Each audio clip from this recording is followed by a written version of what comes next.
Butterfly. Bird. Your eyes butterfly. Bird. Eyes takut.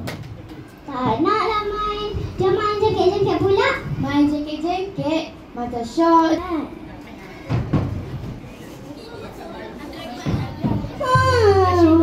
Adik tak nak main dah lah. Adik dah keropok.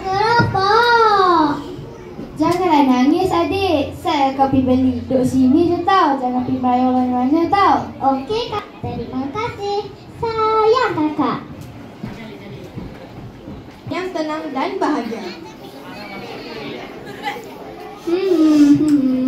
Hari ni nak masak makanan kegemaran Asma lah. Dia suka makan nasi ayam. La. Mak, adik nak keluar side boleh? Boleh? Nak main dengan siapa? Nak main dengan kawan-kawan.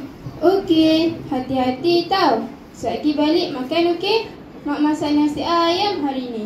Sedapnya. Nanti adik balik makan okey? Okey adik.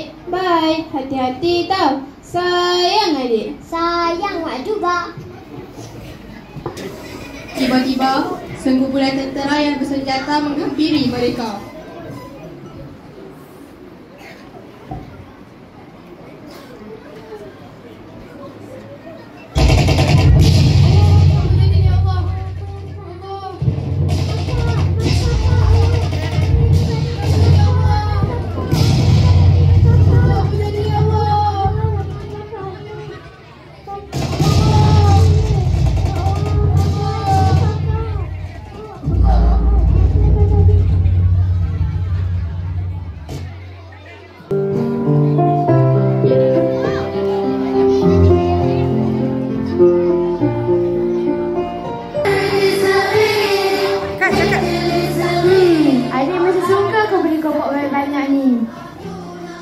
Adik, kakak dah balik.